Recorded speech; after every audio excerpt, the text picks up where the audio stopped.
kasih Tuhan, biarlah lewat firman Tuhan yang akan dibahas, kami lebih percaya lagi pada setiap perkataan yang keluar dari lidah bibir kami, bahwa rencana Tuhan itu sempurna dalam hidup kami. Kami yakin percaya Tuhan tidak pernah merencanakan atau merancangkan hal-hal jahat bagi kami. Memang kami harus melewati pergumulan, persoalan, masalah, dan mungkin pencobaan, sehingga kami bisa mencapai semuanya indah pada waktunya. Rancangan-rancangan Tuhan terjadi dalam hidup kami. Maka di dalam perjalanan waktu untuk mencapai waktu yang indah dari Tuhan, kami mohon Kau memberikan kekuatan kepada kami, supaya kami tidak akan melenceng ke kanan dan ke kiri apapun yang terjadi. Tetap yakin dan percaya bahwa memang tidak ada yang mustahil bagi Tuhan. Mari Tuhan berfirman-Lah kepada kami sudah siap mendengar. Tuhan kuasai pikiran dan hati hamba-Mu serta lidah bibir hamba-Mu, sehingga ketika mengucapkan perkataan demi perkataan itu tidak ada yang salah. Semuanya berasal dari Tuhan, sehingga saat ini kami benar-benar mengalami, merasakan kehadiran-Mu lewat pemberitaan firman-Mu.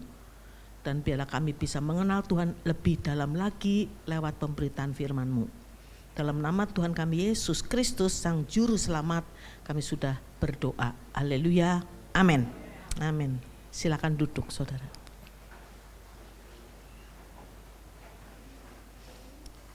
Shalom. Selamat pagi saudaraku yang dikasihi oleh Tuhan. Daripada umpel-umpelan di belakang, mendingan di depan ini kosong. Mangan orang mangan ngumpul. Ya. Kowe nang ngarep yo. Di belakang enak kalau senderan, kalau ngantuk tinggal tidur aja ya kan. Saudaraku yang dikasihi oleh Tuhan, selamat Natal. Kita nggak tahu kelahiran Tuhan yang exactly, yang tepat itu tanggal berapa, kita nggak tahu, ya. Tapi pesan rohaninya nih, anytime, setiap saat Tuhan lahir dalam hidup kita. Amin. Puji Tuhan, saudara ya. Hari ini temanya itu, saudara, bagus banget. Jadilah padaku menurut firman-Mu atau perkataan-Mu. Amin. Jadilah padaku menurut seperti perkataan Tuhan. Jadi ini diucapkan oleh Maria, ya, ketika malaikat Tuhan Gabriel datang kepada dia, saudara, itu tuh menyampaikan hal-hal yang nggak gampang untuk diterima. Jadi kelahiran Tuhan Yesus itu melibatkan banyak, ya, termasuk para gembala, juga orang Majus. Dan juga yang terpenting melibatkan Bunda Maria dan Yusuf. Oleh sebab itu saya ingin mengajak saudara-saudara sekalian untuk kita membaca firman Tuhan dari Injil Lukas. Injil Lukas pasal yang ke-1 ayat yang ke-26 sampai ke-38. Agak panjang nih. Jadi kita akan membacanya bergantian ya, Bu, Pak. Amin. Ya, yang di rumah boleh saja juga membaca keras-keras, nggak apa-apa, ya. Kita akan membaca dari Injil Lukas pasal 1 ayat 26 sampai dengan ayat yang ke-38. Inilah judul perikopnya, pemberitahuan tentang kelahiran Yesus. Ya. Saya baca ayat 26, saudara 27, saya 28, saudara 29 dan seterusnya sampai ayat yang ke-38. Kalau bacaan ayat-ayatnya panjang, khotbahnya pendek, enak, ya kan? Saudara-saudara bangkit berdiri, kita membaca ayat-ayat yang genap, saya yang baca, saudara membaca ayat-ayat yang ganjil, ya. Demikian firman Tuhan. Judul perikopnya, pemberitahuan tentang kelahiran Yesus. Dalam bulan yang ke-6, Allah menyuruh malaikat Gabriel, kok Gibrael ya? Sing bener nih, Gabriel, ya kan? Malaikat Gabriel pergi ke sebuah kota di Galilea bernama Nazaret. Kepada seorang perawan yang bertunangan dengan seorang bernama Yusuf dari keluarga Daud, Nama perawan itu Maria. Ketika malaikat itu masuk ke rumah Maria, ia berkata, "Salam, hai engkau yang dikaruniai Tuhan. Tuhan menyertai engkau." Maria terkejut mendengar perkataan itu, lalu bertanya di dalam hatinya, apakah arti salam itu? Kata malaikat itu kepadanya, "Jangan takut, hai Maria, sebab engkau beroleh kasih karunia di hadapan Allah. Sesungguhnya engkau akan mengandung dan akan melahirkan seorang anak laki-laki dan hendaklah engkau menamakan dia Yesus. Ia akan menjadi besar dan akan disebut anak Allah yang maha tinggi, dan Tuhan Allah akan mengaruniakan kepadanya tahta Daud bapa leluhurnya. Dan ia akan menjadi raja atas kaum keturunan Yakub sampai selama-lamanya, dan kerajaannya tidak akan berkesudahan." Kata Maria kepada malaikat itu, "Bagaimana hal itu mungkin terjadi? Karena aku belum bersuami." Jawab malaikat itu kepadanya, Roh Kudus akan turun ke atasmu dan kuasa Allah yang maha tinggi akan menaungi engkau. Sebab itu anak yang akan kau lahirkan itu akan disebut kudus, anak Allah. Dan sesungguhnya Elisabet sanakmu itu, ia pun sedang mengandung seorang anak laki-laki pada hari tuanya. Dan inilah bulan yang ke-6 bagi dia yang disebut mandul itu. Sebab bagi Allah tidak ada yang mustahil. Kata Maria, "Sesungguhnya aku ini adalah hamba Tuhan. Jadilah padaku menurut perkataanmu itu." Lalu malaikat itu meninggalkan dia. Amin. Terima kasih saudara, silakan duduk. Saudaraku yang dikasihi oleh Tuhan, saya percaya Maria dan Yusuf itu pilihan, orang-orang pilihan hebat, ya pasti orang-orang pilihan itu baik, ya mungkin itu kira-kira ya terbaik di antara semua wanita dan terbaik di antara semua pria, ya sehingga Tuhan memberikan kehormatan kepada dua orang itu untuk menjadi perantara, ya media penghubung untuk bisa melahirkan Yesus Kristus itu yang adalah firman-Nya Allah, rohnya Allah, Tuhan taruh di dalam kandungannya Maria, dilahirkan oleh Maria, dan dialah Yesus yang akan menjadi juru selamat kita. Itu satu kehormatan bagi Maria dan Yusuf, ya. Sekalipun mereka sebetulnya Tuhan pun bisa memilih orang lain, ya kan. Jadi saya ingin kita ada pengertian seperti itu.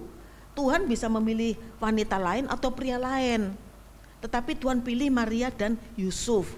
Maksud saya adalah mereka berdua hanya perantara. Sehingga salahlah kalau kita itu menyembah Maria, menyembah Yusuf, tidak boleh. Yang kita sembah adalah Tuhan kita. Amin saudara. Ya. Jadi saudaraku yang dikasihi oleh Tuhan, dari pembacaan kita saudara, ayat ke-26 dan 27 itu kita tahu bahwa Maria pada saat itu statusnya wanita yang sudah bertunangan, ya sudah bertunangan dengan orang yang namanya Yusuf, memang keturunan Daud. Status Maria pada saat itu adalah wanita yang sudah bertunangan. Nah saudara, makanya saudaraku yang dikasihi oleh Tuhan, dia kaget nih, ayat 28 dan 29 itu Maria kaget, kok bisa ada malaikat yang mengunjungi dia. Dan kemudian memberikan salam, "Salam hai engkau yang dikaruniai Tuhan, Tuhan menyertai engkau." Maria terkejut, kaget, ya. Dia bertanya-tanya dalam hatinya, apa sih arti dari salam dari malaikat itu, saudara? Ya, kaget saudara. Dan ayat ke-30 membuat Maria itu bangga, senang. Karena apa? Karena malaikat menyatakan di ayat yang ke-30, "Jangan takut hai Maria, sebab engkau beroleh kasih karunia di hadapan Allah." Kalau kita mendengar ada malaikat atau suara dari sorga yang mengatakan seperti itu kepada kita, senang kita. Karena dikatakan apa? Kita ini memperoleh kasih karunia di hadapan Allah, senang. Tetapi ayat ke-31 saudara, itu seperti geledek, ya. Kalau menurut saya Maria senang, tapi kagetnya luar biasa. Karena di ayat ke-31 itu dibilang, "Sesungguhnya engkau akan mengandung." Kaget dia, ya. Saudaraku, akan mengandung dan akan melahirkan seorang anak laki-laki, dan hendaklah engkau menamai dia Yesus. Kaget, geledek, ya. Waduh, pasti begitu loh, mengandung. Saudara, kan belum menikah. Saudara, dalam bayangan saya nih, saudaraku, Maria pada saat itu juga bingung karena memikirkan apa? Terutama memikirkan resikonya. Karena pada zaman itu wanita yang belum bersuami mengandung pasti dihukum mati. Dilempari batu sampai mati. Nomor satu pasti dia akan membayangkan, waduh, mampus dah gua. Ya kan? Karena pasti dihukum mati, belum menikah, sudah mengandung, resikonya itu berat saudaraku. Lalu juga dia pasti mikir dong, apa reaksi dari tunangannya. Dia itu pasti ketika mendengarkan malaikat bicara di ayat yang ke-31, Maria pasti bingung. Tapi kemudian ada hiburan yang lain. Karena di ayat yang ke-32 dan 33 luar biasa malaikat berbicara, ia akan menjadi besar dan akan disebut anak Allah yang maha tinggi, dan Tuhan Allah akan mengaruniakan kepadanya tahta Daud bapak leluhurnya, dan ia akan menjadi raja atas kaum keturunan Yakub sampai selama-lamanya, dan kerajaannya tidak berkesudahan. Waduh, saudara, dari mulai yang kaget, bingung, resikonya besar, pikirannya macam-macam, tiba-tiba malaikat menyampaikan hal seperti itu yang menurut saya membuat Maria lebih tenang. Amin saudara. Saya bersyukur karena hamba Tuhan pembimbing saya selalu bicara begini, ketika engkau akan membaca firman Tuhan, kamu berdoa supaya kamu ditempatkan oleh Tuhan di dalam situasi pada saat ayat-ayat ini ditulis. Saya membayangkan, saudara harus membayangkan situasi hati dan pikiran Maria pasti campur aduk, gak karu-karuan saudara. Ya, tetapi saudaraku yang dikasihi Tuhan, malaikat Allah itu saudara, itu tuh memberikan penghiburan. Karena yang akan dikandung itu adalah raja di atas segala raja. Hebatnya luar biasa. Sehingga akhirnya Maria bertanya di ayat yang ke-34, bagaimana hal itu mungkin terjadi karena aku belum bersuami. Di ayat ke-35 malaikat gak menjawab seperti apa yang ditanyakan oleh Maria. Dia cuma begini, ngomong gini malaikat itu, Roh Kudus akan turun atasmu dan kuasa Allah yang maha tinggi akan menaungi engkau. Sebab itu anak yang akan kau lahirkan itu akan disebut anak kudus dan anak Allah. Amin saudara. Saudaraku ada ketenangan. Lalu diberitakanlah di ayat 36 bahwa Elisabeth yang mandul sudah hamil 6 bulan. Sudah disebut mandul tetapi bisa hamil. Itu sebetulnya memberikan penghiburan yang kedua kepada Maria, bahwa Elisabeth saudaramu itu juga mandul kan, lu kan tahu dia mandul tapi gue bikin dia hamil loh. Ada penghiburan yang kedua saudaraku, ya sehingga saudaraku karena pasti bertanya-tanya juga saudara, kok bisa sih mandul, kok bisa hamil sih? Makanya malaikat Tuhan memberikan kekuatan lagi kepada Maria di ayat yang ke-37. Sebab bagi Allah tidak ada yang mustahil. Amin. Jadi bagi ibu-ibu yang usia sudah 60, 80, jangan takut, masih bisa hamil. Ya kan, haleluya. Bahaya ya saudara ya. Untung udah gak punya suami ya kan. Jadi saudaraku, maka saudara, tidak ada yang mustahil bagi Allah. Saudaraku yang dikasihi Tuhan, dari ayat-ayat ini ya saudara ya, kita sebetulnya belajar ya apa yang dialami oleh Maria dan Yusuf. Yusuf pun saudaraku dia bingung nih ya. Kalau kita baca di Injil Matius pasal 1, saudara, Yusuf juga bingung ya kan, karena apa? Karena pasal 1 ayat 18 malaikat Tuhan itu ngomong gitu, bahwa ngomong kasih tahu gini, sorry ayat 18, kelahiran Yesus Kristus adalah seperti berikut. Pada waktu Maria ibunya bertunangan dengan Yusuf, ternyata ia mengandung dari Roh Kudus sebelum mereka hidup sebagai suami istri, ya kan? Nah, ayat 19, Yusuf ini pasti orang baik banget karena di sini disebut seorang yang tulus hati dan tidak mau mencemarkan nama istrinya di muka umum. Maka dia bermaksud akan menceraikan tunangannya dengan diam-diam, saudara ya. Bergolak pikirannya juga saudara Yusuf ini, dia kan nggak mau juga loh saudara. ya calon istrinya ternyata udah mengandung, pikirannya pasti negatif, sopo sing metengi, ya toh saudara kan, wong bahasa Prancis itu ya kan. Jadi saudaraku, nah tetapi malaikat Tuhan itu ngasih tahu, jangan takut mengambil Maria sebagai istrimu, sebab anak yang di dalam kandungannya adalah dari Roh Kudus, ya saudaraku. Makanya saya katakan tadi peranan dari Maria dan Yusuf itu luar biasa, saudara. Berkenaan dengan proses kelahiran Sang Anak Allah yang Maha Tinggi. Amin. Firman Allah yang menjadi manusia. Jadi ayat 21 dikatakan, ia akan melahirkan anak laki-laki dan engkau akan menamakan dia Yesus, karena dialah yang akan menyelamatkan umatnya dari dosa mereka. Menyelamatkan umatnya dari dosa mereka.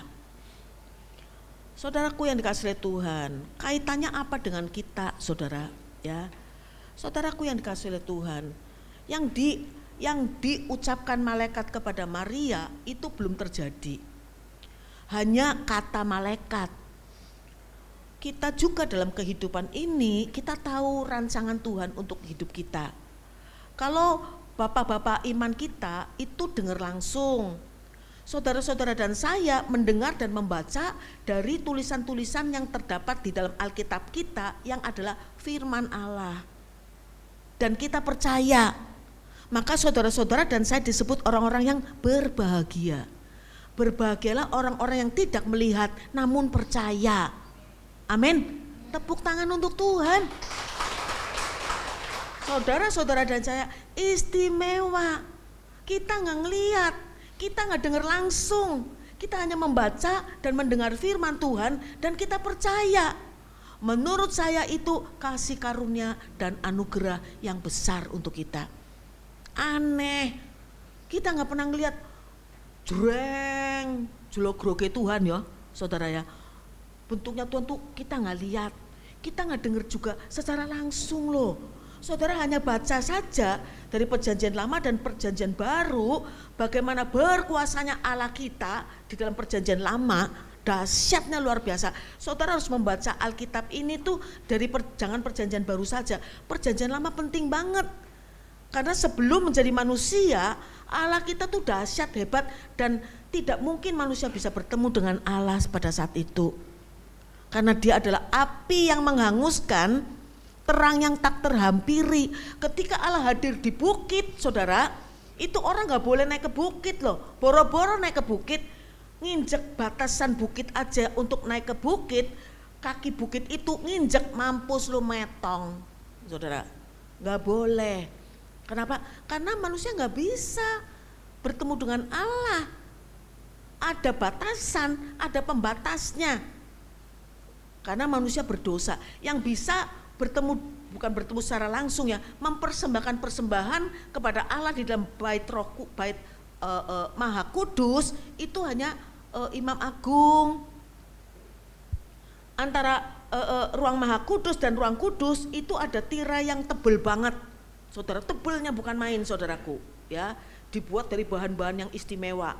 Itu pembatas antara ruang Maha Kudus dan ruang Kudus. Manusia nggak bisa sembarangan masuk ke situ. Yang masuk ke situ untuk mempersembahkan persembahan kepada Allah itu adalah imam-imam agung yang sudah puasa 40 hari. Saudara, dan pada hari yang ke-39 menurut buku yang saya baca, saudara, mereka itu kumpul sekeluarga, semacam farewell party, pesta perpisahan. Karena belum tentu si imam agung itu masuk ke sana mempersembahkan persembahan kepada Allah, belum tentu bisa keluar hidup-hidup. Kalau kedapatan oleh Allah si imam agung ini berbuat dosa, mati dia. Makanya menurut buku yang saya baca, imam agung yang mempersembahkan persembahan di ruang Maha Kudus, kaki kirinya diikat pakai tali panjang, dipegang oleh anak buahnya di ruang pelataran. Maka saudaraku, ketika si imam agung ini mempersembahkan persembahan itu, saudara, dan ketika talinya ditarik-tarik itu nggak ada gerakan, berarti mati dia. Dan nggak ada yang berani ngambil. Lu ngambil ke sana lu metong juga, meninggoy, ya kan? Jadi saudaraku, makanya pakai tali gitu. Ada pembatas karena nggak bisa kita hampiri Allah. Tapi puji Tuhan, haleluya, peristiwa yang sering kali tidak kita bahas ketika Tuhan mati di atas kayu salib itu adalah apa, saudara? tirainya robek, terbelah jadi dua dari atas ke bawah. Karena kalau dari bawah ke atas nanti dipikirnya digunting gitu loh saudara kan. Kan biasa orang-orang kan saudaraku. Terbelah brak ya. Terbelah saudara, terbuka. Artinya apa? Hubungan antara Allah dengan manusia sudah terbuka. Tepuk tangan untuk Tuhan. Sehingga kita bisa berhubungan langsung dengan Tuhan lewat doa. Ketika kita berdoa jangan salah. Ketika kita berdoa kita panggil nama Tuhan, Tuhan hadir. Dia yang hebat, dahsyat, luar biasa. Ketika hadir pun yang namanya Nabi Yehezkiel itu tersungkur. Kalau saudara baca di kitab Nabi Yehezkiel pasal 1, sampai hari ini saya gak bisa membayangkan betapa hebatnya kemuliaan Tuhan ketika hadir. Itu ada makhluk-makhluk yang luar biasa saudara. Itu kilat sambung menyambung, petir, suara genderang, dahsyat saudaraku. Makanya anak saya yang kedua saya kasih nama Yehezkiel. Ini saudara ya kan. Karena saya kagum, saya bingung gitu gimana membayangkannya. Ada 4 makhluk depan belakang semuanya berbeda. Ada lembu, ada singa, ada raja wali. Tapi waktu berjalan ke depan tuh nggak ada yang membalik gitu, semuanya ke depan. Saya nggak ngerti, makanya bingung saudara. Itulah kemuliaan Tuhan yang hebat. Ketika Tuhan hadir tersungkur, maka jangan sembarangan sama Tuhan. Meskipun puji Tuhan sekarang ini di mana saja kapan saja, kalau saudara panggil dengan penuh pengucapan syukur dan hormat, Tuhan hadir. Jadi jangan sembarangan, apalagi sok akrab, ya kan? Panggil, saya sih dekat banget, saya akrab banget dengan Tuhan. Makanya saya kalau berdoa saya panggilnya Mas Kris, Mas Kris. Gue pikir pergi Mas Kris ya toh? Mas Kristus maksudnya. Kurang ajar kan saudara ya kan? 10 perintah Allah yang ketiga Pak, jangan menyebut nama Tuhan Allahmu dengan sembarangan. Amin saudara, harus hormat. Ya kan, makanya berdoa jangan sambil tiduran nih, mau tidur doanya ambil tiduran ngantuk ya kan, terus doa aminnya pagi-pagi ya, saudara jangan ya, sikap hormat ketika berdoa. Amin Bapak Ibu yang dikasih oleh Tuhan. Jadi saudaraku yang dikasih oleh Tuhan, maka di sini dikatakan saudara ya, bahwa saudara-saudara yang namanya Maria itu belum tahu bahwa apa yang diucapkan oleh malaikat itu benar-benar terjadi. Ya, apa benar? Kan dia nggak tahu. Sekitar 35 tahun itu saudaraku banyak pertanyaan-pertanyaan yang muncul dari Maria. Tetapi saya yakin dan percaya karena Maria pilihan, Yusuf pilihan, maka dia sangat mengimani setiap firman Tuhan yang dia baca pada saat perjanjian lama saudara. Dia punya iman, dia percaya, dia melangkah. Ada rancangan Tuhan yang luar biasa terjadi dalam hidup Maria dan juga Yusuf, di mana anak yang akan dilahirkan akan menjadi juru selamat. Amin saudara. Saudaraku yang dikasihi oleh Tuhan, bagaimana dengan kita?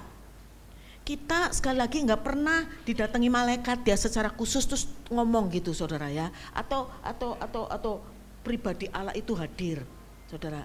Kita taunya dari mana? Dari firman Tuhan yang kita baca dan kita dengar dan kita percaya.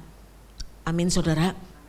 Nah saudaraku yang dikasihi Tuhan, kita taunya dari ini, dari Alkitab kita. Maka saudara harus yakin bahwa memang rancangan Tuhan buat saudara dan saya itu rancangan damai sejahtera, bukan kecelakaan. Semuanya itu mengalami saudara di perjanjian lama itu, ada Yusuf, ada Gideon, ada Musa dan lain-lainnya. Mereka itu semuanya dirancang oleh Tuhan. Intinya adalah apa saudaraku? Menyelamatkan. Yusuf dirancang untuk menyelamatkan bangsa Israel dan bangsa-bangsa lain dari kepunahan. Karena Tuhan sudah tahu akan terjadi kelaparan yang luar biasa dalam waktu 7 tahun. Ya, tidak ada hujan dan luar biasa saudara, itu pasti bangsa-bangsa akan punah. Nah, dirancanglah oleh Tuhan Yusuf ini untuk bisa menyelamatkan seluruh bangsa pada saat itu, saudara. Ya, nah saudaraku, dimulai dari mana? Dari mimpi. Yusuf dikasih mimpi oleh Tuhan. Kalau nggak salah itu dalam kitab Kejadian ya, kitab Kejadian pasalnya yang ke 37 ya. Di situ ayat 5, pasal 37 dari Kejadian, Di situ dikatakan pada suatu kali bermimpilah Yusuf, lalu mimpinya itu diceritakan kepada saudara-saudaranya. Sebab itulah mereka lebih benci lagi kepada Yusuf, itu dibenci sama saudara-saudaranya. Karena apa? Karena dia, nek wong Jawa ngomong iki tumbak cucukan nggih Pak nggih. Tumbak cucukan itu tukang lapor. Ngono lho. Ayat pasal 37 ayatnya yang kedua, 2C, di situ dibilang Yusuf menyampaikan kepada ayahnya kabar tentang kejahatan saudara-saudaranya. Pasal 37 ayat ke-2C. Ya, jadi artinya Yusuf ini tukang lapor, ya pasti bencilah. Apalagi dalam ayat yang kelima pasal 37 itu Yusuf menyampaikan mimpinya nyebelin. Ya, mimpinya apa? Gini ngomongnya, coba dengarkan kata Yusuf itu kepada saudara-saudaranya nih. Coba dengarkan mimpi yang aku mimpikan. Lu dengerin ya saudara-saudara, kok engkok gitu ya kan. Ayat 7, tampak kita sedang di ladang mengikat berkas-berkas gandum, lalu bangkitlah berkasku, tegak berdiri, kemudian datanglah berkas-berkas kamu sekalian, mengelilingi dan sujud menyembah kepada berkasku. Kan kurang ajar, ya saudara ya.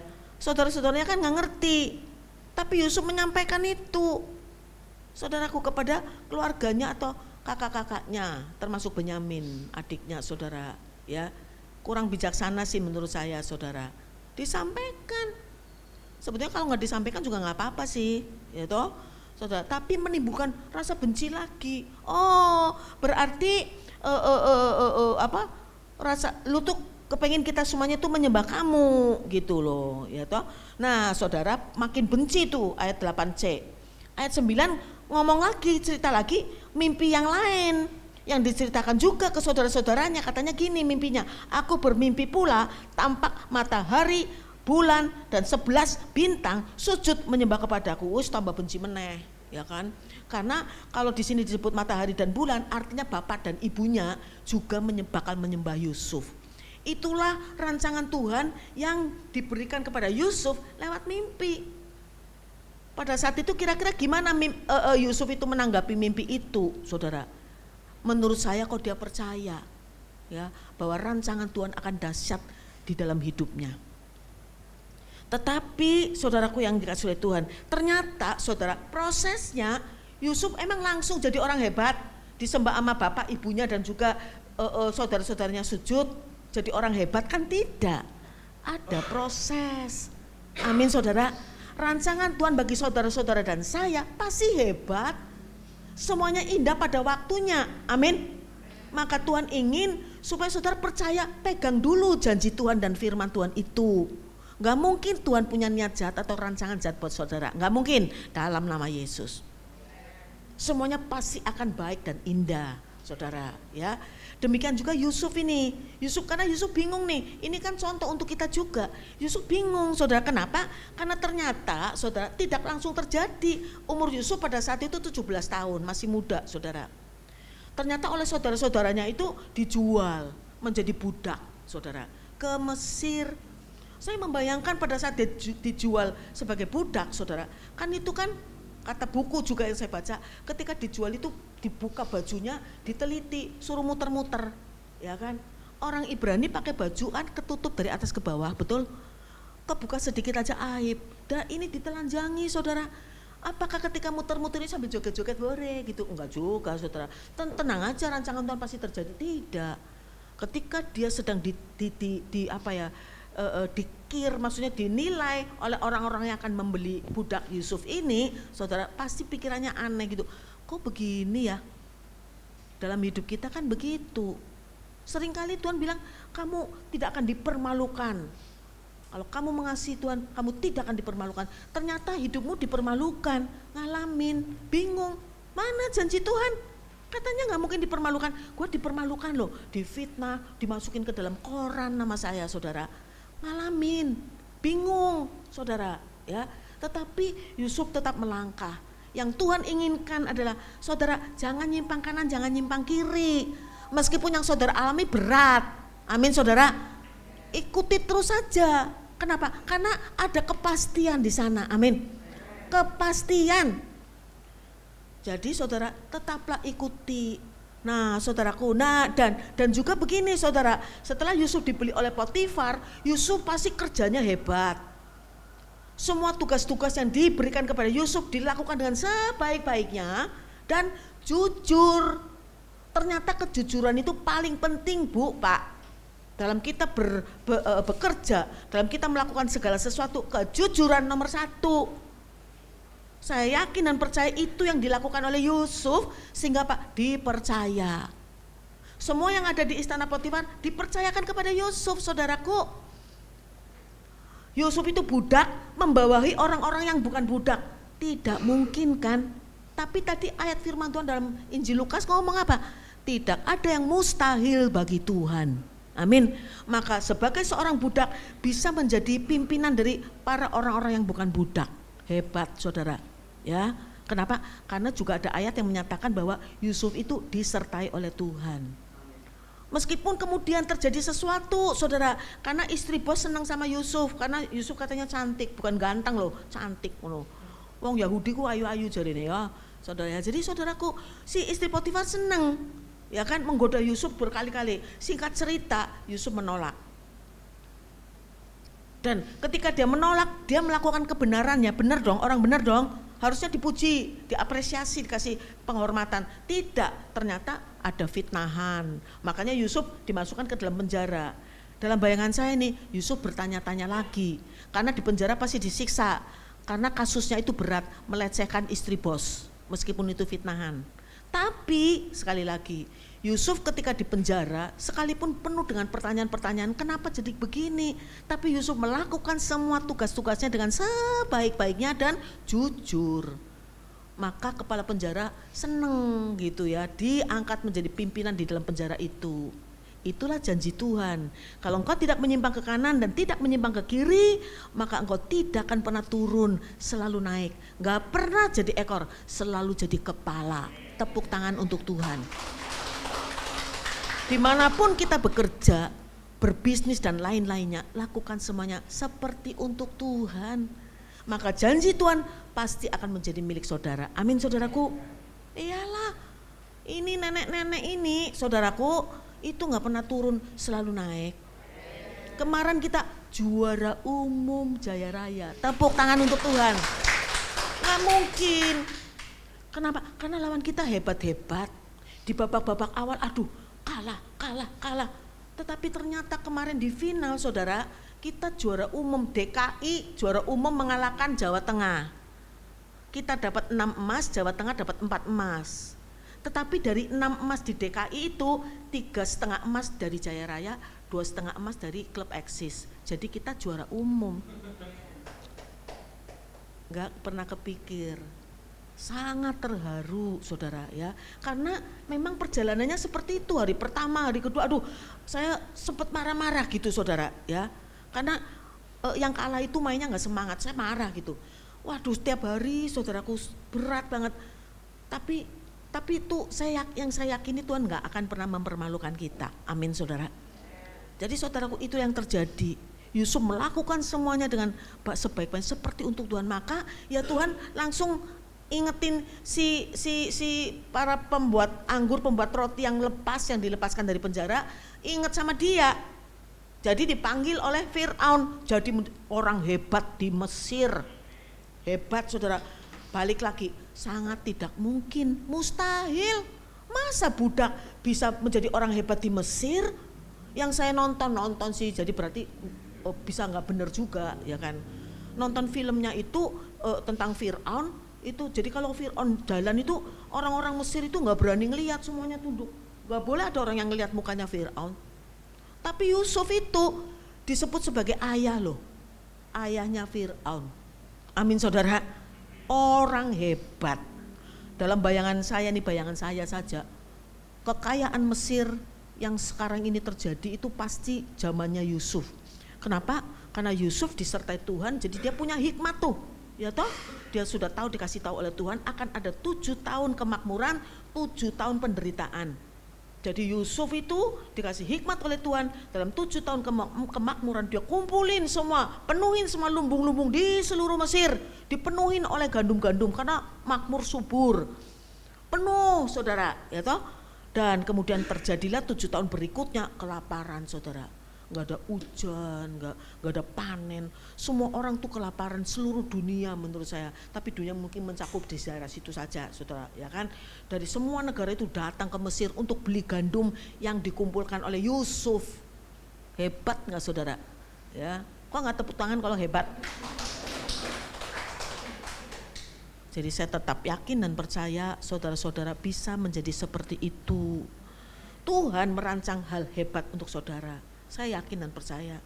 Apakah menjadi olahragawan, atau menjadi bisnismen, atau menjadi dokter, atau menjadi apapun juga, pasti ada dalam rancangan Tuhan. Awalnya kita dengar, kita baca dari Alkitab kita kan ya, yakin dong semuanya dirancang Tuhan loh. Yusuf, Musa juga sama, semuanya dirancang oleh Tuhan. Dan kita percaya, bukan lewat suara menggelegar dari langit atau melihat jelogroknya Tuhan ya hadir, tidak. Tapi dengan mendengar dan membaca Alkitab ini saudara percaya pada rancangan Tuhan. So ketika prosesnya saudara mengalami hal-hal yang mungkin dianggap tidak baik, tetaplah yakin dan percaya semuanya akan indah pada waktunya. Terjadilah rancangan Tuhan. Lahirlah Yesus, saudaraku, lewat Maria, ya, lewat kebaikan ketulusan hatinya Yusuf, saudaraku, membesarkan Yesus bukan perkara mudah loh, saudaraku ya. Memang tidak ditulis sih, tetapi saya membayangkan ketika masih kecil pun pasti Yesus itu istimewa ya, saudara ya. Kepengen minum mungkin gelasnya datang sendiri, minum datang sendiri ya, makan datang sendiri, mungkin ya. Pakai baju mungkin gini aja tuh sudah enggak, itu bohong saudara ya kan, bohong kan? Enggak ada di Alkitab ya. Tapi maksud saya lewat ketulusan hati dari Yusuf dan juga iman percaya dari Maria, lahirlah Yesus sang juru selamat. Dan mereka berdua itu juga mendidik Yesus dengan baik. Amin. Pasti ya dipilih oleh Tuhan untuk menjadi pendidik, pengajar bagi anak Allah yang maha tinggi ini, menjadi anak yang baik luar biasa. Amin, saudaraku. Jadi saudaraku, itulah kaitannya ya, Yesus lahir ya kan untuk menyelamatkan dunia dari dosa. Saudara-saudara dan saya juga dirancang oleh Tuhan untuk menyelamatkan orang lain. Kita diselamatkan untuk menyelamatkan orang lain. Amin, saudara. Keselamatan tidak menjadi milik pribadi.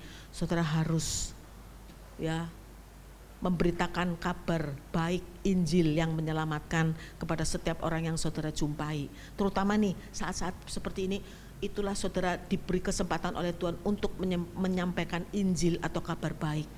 Karena begitu besar kasih Allah ke dunia ini, sehingga dia mengaruniakan anak yang tunggal, supaya barang siapa yang percaya kepadanya tidak binasa, melainkan beroleh hidup yang kekal. Amin. Ketika saudara melakukan itu, saya yakin dan percaya Tuhan tidak pernah berhutang buat saudara. Pasti sudah disediakan upah.